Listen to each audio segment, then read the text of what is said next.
Welcome, welcome. It's your boy Carcino here, and let's talk about it. Let's talk about it. Yes, in case you don't know, this is Carcino from Carcino for Life. So, many have asked, many have wondered about rappers and producers.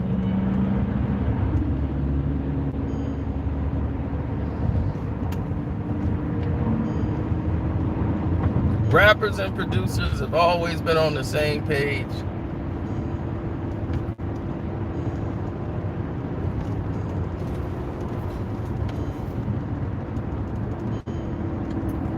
When it came to one thing.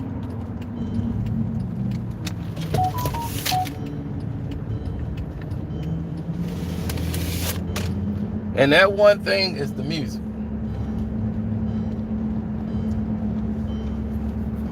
Let me tell you something. A producer cannot, some can, they're gifted enough to. But a producer's job is not to define your sound.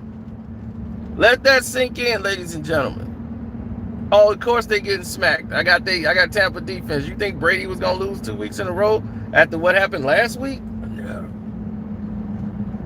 That's what winners do. They bounce back hard. Now,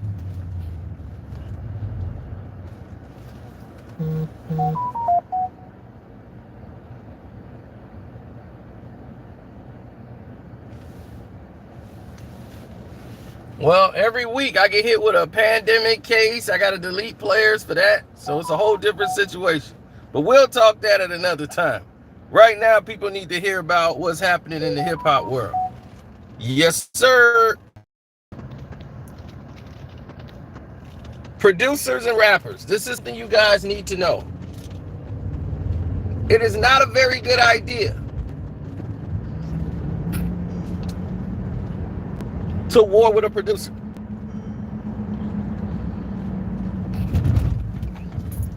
Just isn't.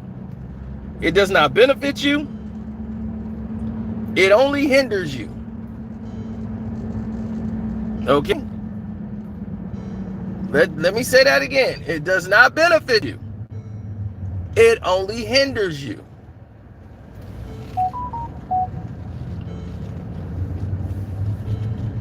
An artist can have a unique way of making music. Some producers know how to make it sound exactly the way it needs to sound. Take, for instance, Drake.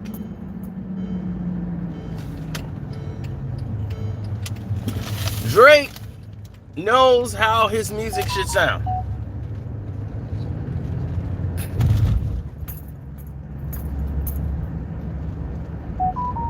And the rest of the world might like it, but someone else working with new producers who are not used to working with you, they're not going to be so inclined to know how to get the best out of you. Don't forget to hit the like button. Listen to Drake's first album and then listen to Take Care. People say Take Care is Drake's best album. I'm here to tell you right now, Drake he's not too fond of Take Care. The finished product, it don't really do it for him. Because he don't like the way he sounds on it.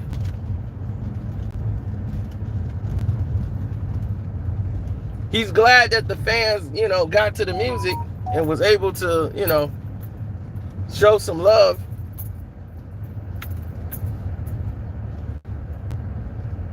But besides all that, this was not something he was very fond of.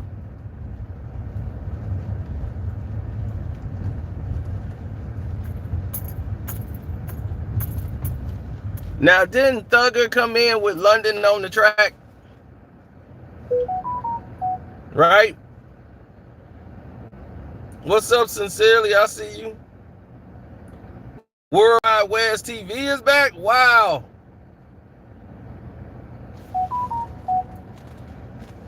Now let's get to the good stuff.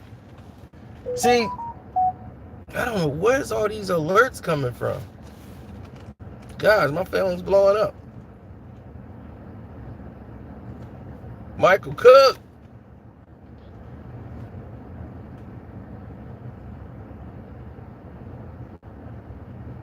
Jimmy Heights is in the house. Uh-oh, the Heights is in the house. Now, here's the situation on the table right now.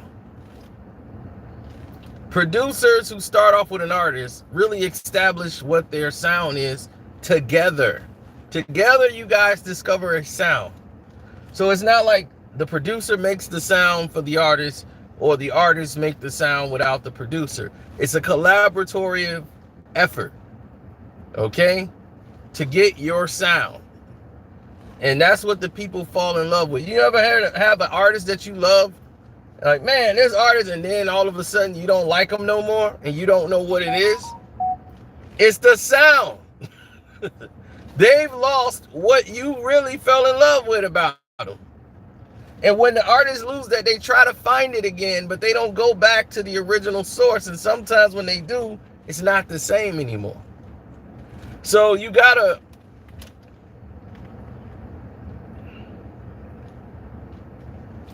understand that when you work with a producer who knows you or knows what fits best with you and you discover your sound,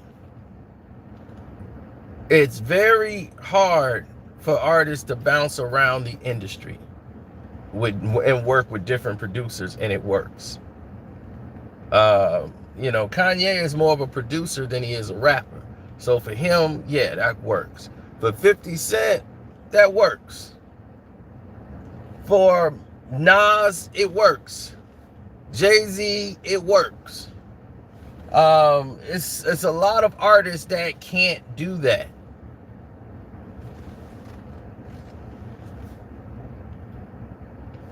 Oh yeah, go Bucks all day. I'm loving this. Bears in first place. Bucks crushing for the winning division. Oh yeah. Got this on lock. No Limit. Look at No Limit. They had their own sound with Kev and rest of the guys from the Beats from the Pound. They had their sound. Master P took their sound away and started putting them with a bunch of New York producers. They still can rap, but it sounds different, and the artists are unhappy. And you see what happened there. It blew up everything.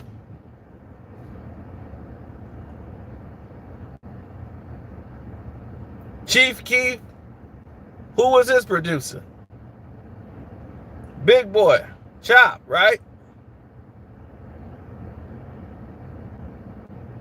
Chop, right? When he first was coming up, that was his producer, right?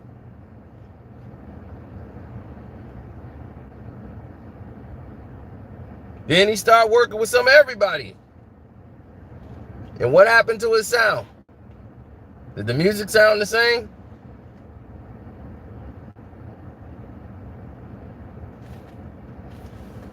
Everybody has an artist that they used to love, who used to work with a producer, and they went somewhere else and worked with another producer and it died.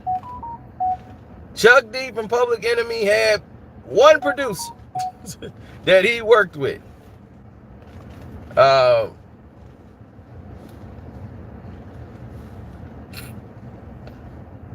these artists worked with normally one producer.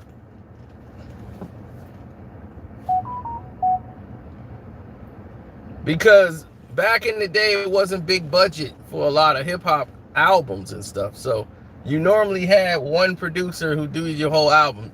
Normally it was the DJ. I told you, back in the day, the DJs had way more money than the rappers. So the DJ's name would go on the album before the rapper. It was Jazzy Jeff and the Fresh Prince. DJ Rob Bass You know what I'm saying? So you had to dedicate a track to the DJ on your album. The DJ was the most important thing on a rapper's album.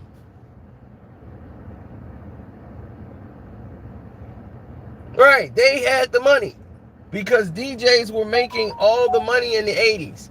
See, back in the 80s, the clubs, let me tell you something, the clubs used to be different. The nightclubs that they had, they used to charge people to like when you come into the facilities, they used to charge bands. They used to have actual live people come and perform music. That was becoming too expensive and unreliable that the whole band would show up. It would be a fight at rehearsals. And you're spending so much money doing that and doing all that stuff that you're not, it's like, man, and the people in the clubs is like, man, we're not packing them in like we used to. So the roller rinks had the DJs. That's how the DJs got started, at the roller rinks. So people was going roller skating. So now they were closing down some of the roller rinks. So in the late 80s, the 80s is starting to change to this whole disco era. And people were getting DJs now instead of hiring bands. So in the cities, they were just like, man, it's cheaper. Just get a DJ to play the music. And instead of playing 700, 900,000 or 5,000, for a contract, they'll contract the DJ for 20, 30,000. Depends on a party. If you go to a club downtown and DJ can get 20,000 a show. It was crazy. DJs was making all the money. Now, DJs were the ones that was putting up money for rappers' records and producing them. So when you had a DJ, you were like, okay, bet I got a DJ who could really, get down. Right, so back then, that was the way it went. Then LL Cool J really changed the way it all goes. Because the Mama Say Knock You Out album, it was mostly produced by Marley Marl, but it was, he EP'd it, but it was a lot of different, flavors on this guy's producing something, that guy's producing something. It was like a compilation effect. So LL was willing to work with different people. He was one of the first artists to ever do it.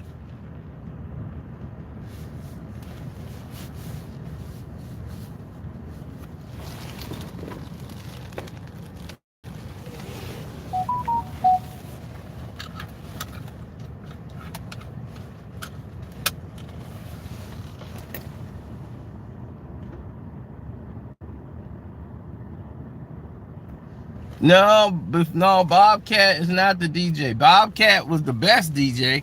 He came along, but Bobcat wasn't really the guy at first. At first, it was Cut Creator. A lot of people used to think Bobcat was Cut Creator, but no, Cut Creator was his boy.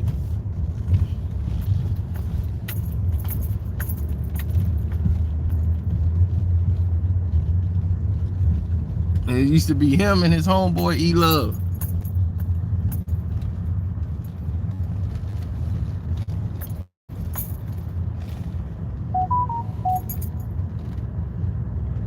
Bobcat was just too ill and too good, and he was just the one. He was better with scratching. Like, he was better with the scratching sound. Because when he was tearing up Go Cut Creator Go, I'm like, they let Bobcat get off on that, because Bobcat did all the cuts. LL Cool J is hot as, man, when he did that, man, and he did it live on Saturday Night Live, you could probably watch that performance on YouTube. I advise everybody to go and watch that on YouTube. But you got to understand that rappers and producers, a lot of people credit Nas. Nas broke the mold for doing that with Illmatic. Nobody did it before. Nas was more publicized for doing it, but there was other artists that did it. Like they'll have somebody come in and produce a track or one track or two tracks, but Nas did a whole album, which was it was probably the most proclaimed hip-hop album of all time, which is Illmatic, which had a collaboration of different producers. It was not really one main producer on the album.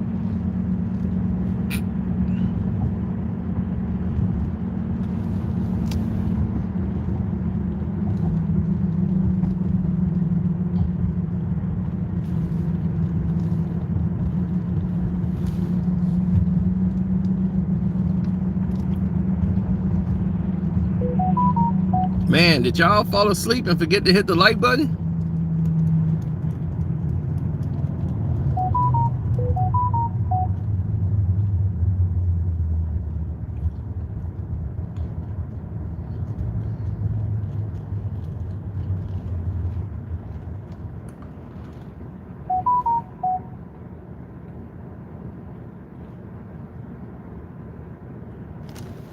I mean, London on the Track, another one. You know, him and Thugger came up together. Great working with him. They worked very well together.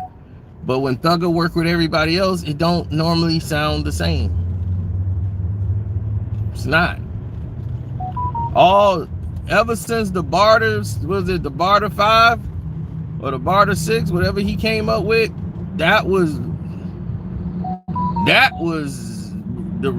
his best work. I ain't gonna sit there and lie to you. I was like, I don't really listen to Thugger that much, but come on. That was crazy. You hear how my phone blowing up? You hear that?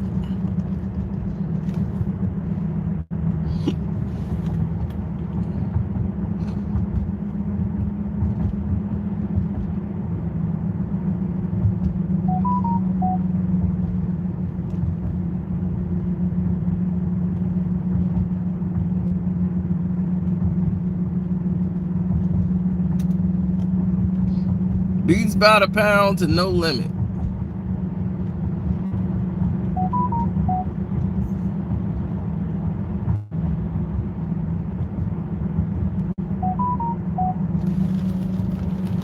Oh yeah, I got a video coming that's gonna probably shock a lot of people. Some breaking news. We got all that coming for you.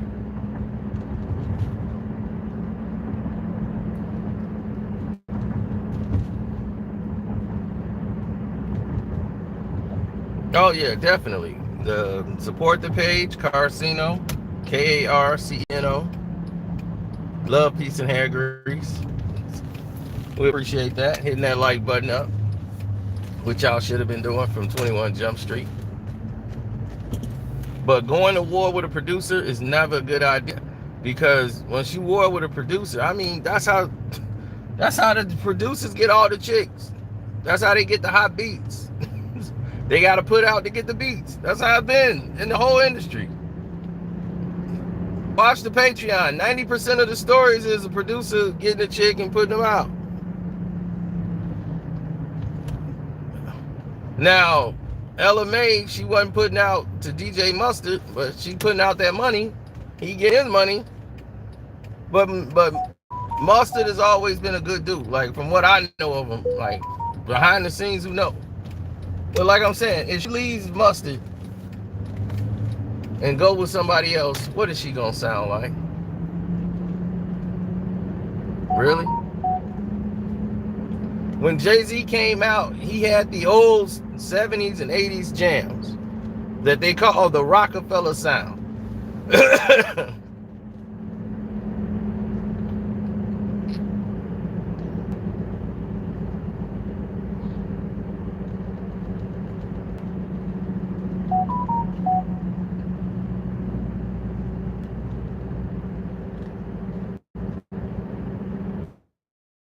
Every day was like that. Every day was a new adventure.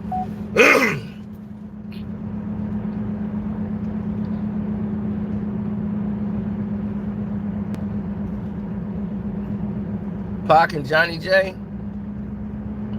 I feel you.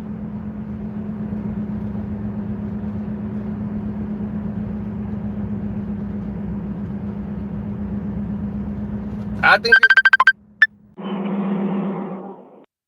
his work. I think his best work was with.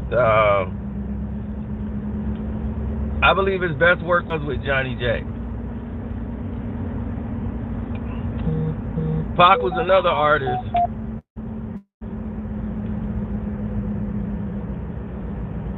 He was another artist that could work with anybody, but his best sound and best work, I think, came from Jose Johnny J. And he wanted to work with him and only him, exclusively him, forever. He knew, like, this is the guy. Like, they had a connection like you wouldn't believe. You know, so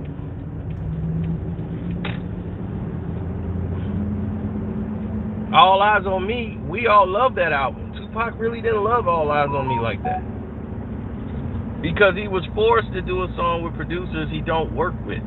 He was forced to do a song with DJ Quick, The Hearts of Men. You know, he was forced to do some songs that he wasn't feeling, but they needed to get an album out quick. So they were just like, whatever song y'all got, you know, Pac, you like that? Can you get on that? Pac was like, yeah. And it was just worked out.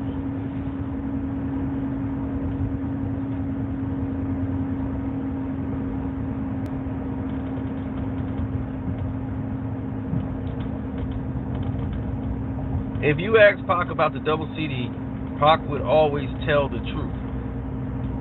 He would say, I know it wasn't all that, but it sold 5 million. So he already is telling you, look, this ain't my best work.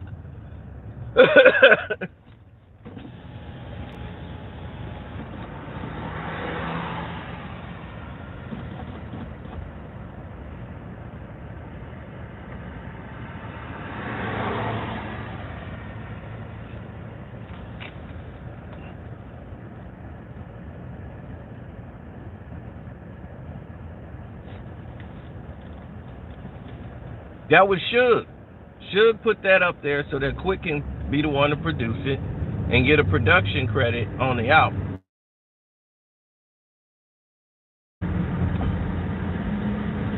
Even though he basically mixed the entire album and didn't get a production credit for that, he only got points for producing The Hearts of Men.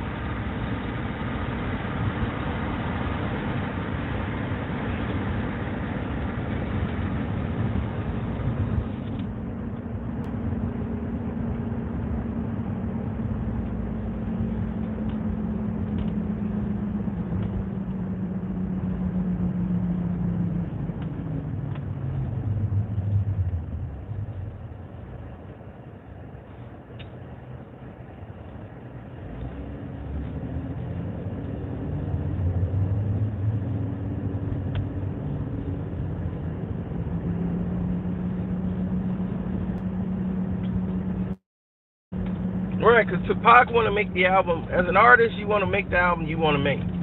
But sometimes you get studios and people that are saying, well, you got to work with this producer because he's hot. And sometimes you got to do that. And that's how Jay made his success. He changed. He said, my way ain't working. Jay-Z is a hi-hat rapper. All his beats have a hi-hat sound. He loves hi-hats. So if you give him a hi-hat beat, he'll love that.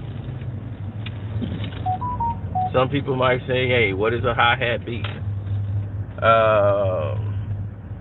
Let's take probably any Jay-Z song in the world, but take You Don't Know, for instance. It's all epic sounds. It's high-pitched, very high notes. How many of those songs do we have? He's a hi-hat rapper. He loves hi-hat beats.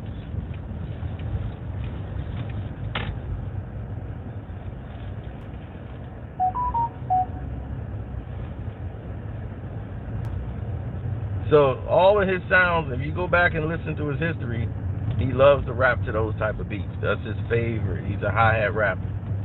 So his sound in the beginning was more 70s, the Mac type music, you know, that rock they call the Rockefeller sound. You know, politics as usual. You know, that's the J. He likes to rap to those type beats. You know, but he saw that wasn't popping. That wasn't selling. It wasn't what was hot. So he had to start saying, okay, well, what's hot? And I rap on that. And put my style on whatever's hot. And he started doing that and started selling records.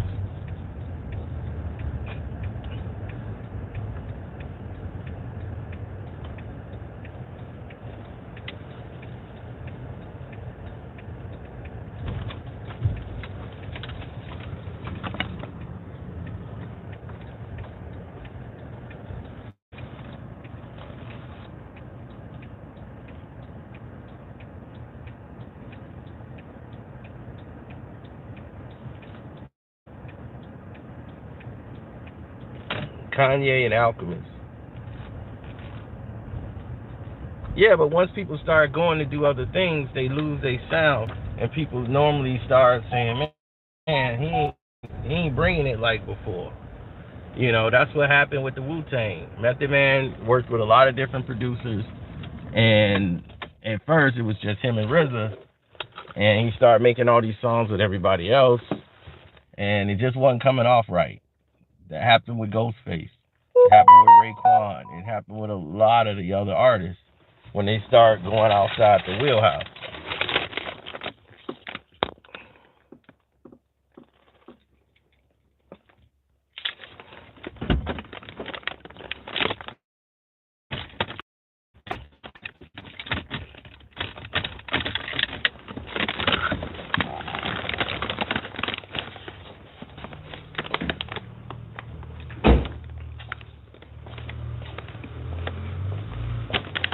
Yeah, Jizza sounds better with the RZA than anybody I've ever sung with. The Jizza don't need to rap with, produce with nobody but RZA.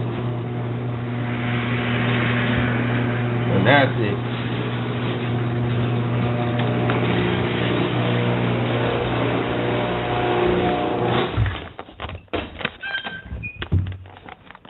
Well,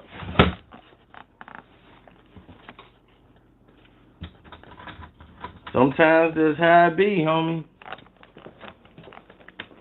That's just how it be. But I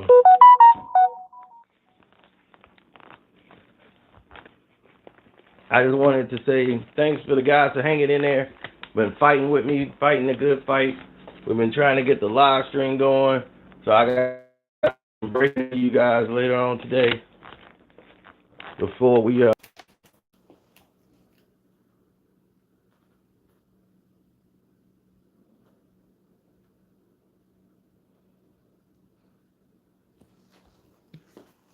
well, TDE and Kendrick are having problems right now, major problems. And like he's saying, they playing rock, paper, scissors in court. Once Kendrick realized how much money he wasn't getting and how much money TDE was getting and how much money he could have been getting, artists want to shake the spot. No artist wants to concede that a producer is responsible for their success. It's like, man, I'm dope regardless. And a producer's gonna tell you, man, I can pick any artist and work with. I'm dope regardless. Both sides need each other. Now you can't work the realization is not all producers can work with certain artists. Okay? It don't always work out.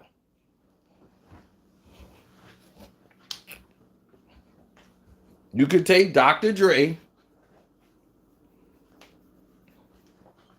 and put him with Young Thug. It ain't gonna work out. They've tried it. They tried Dr. Dre and LL Cool J. LL Cool J was gonna work with Dre. A lot of people didn't know that. This was back during his East Coast ride, and it didn't work out.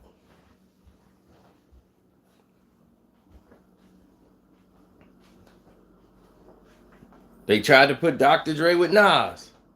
Zoom, zoom, zoom, zoom, zoom, zoom, zoom, zoom, zoom, zoom, zoom. Oh, they did a couple of songs. But not everybody can work together. Dr. Dre and Nas. I like Nas is coming. Everybody I know hates that record. I mean, Nas fans. They was like, man, the worst song on there is Nas is coming with Dre.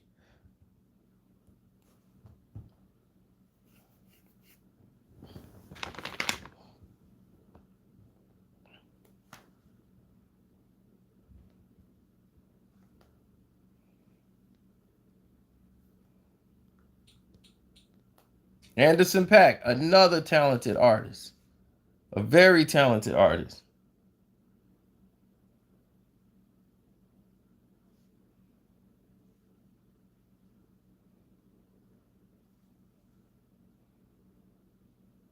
Here kind of was going up and down.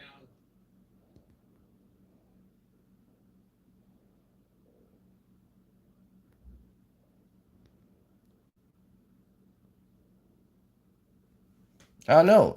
When you find a talent that it just works, y'all need to stay together as long as possible.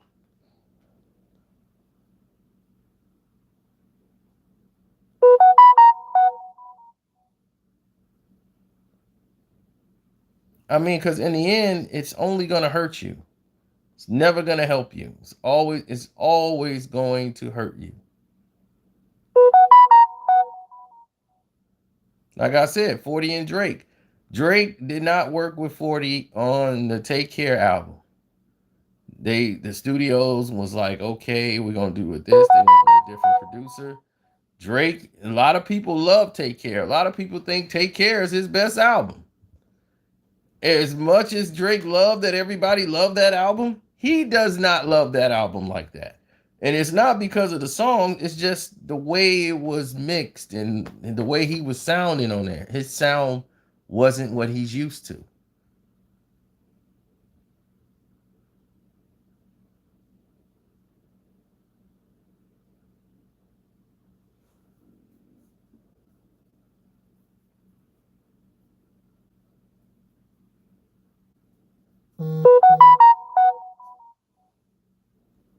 So, right. So in his estimation, in his mind, this is where his head was at. His head was like, all right, we got to get into this mode, because other than that, what are we really doing? So for Drake, he went right back to 40, because 40 knows how it should sound. Drake knows, he's working with him. He knows exactly the way it should go. And it's the comfort with working with 40.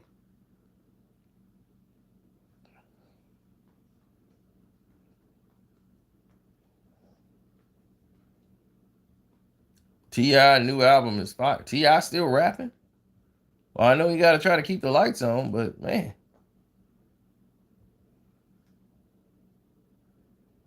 I know. Now, if you take Griselda and try to put him with D12 guy, take that Buffalo sound, and they trying to say, okay, well, we want you to work with Mr. Porter and have Mr. Porter making beats for Griselda. Benny gonna slap somebody. The butcher's coming, nigga.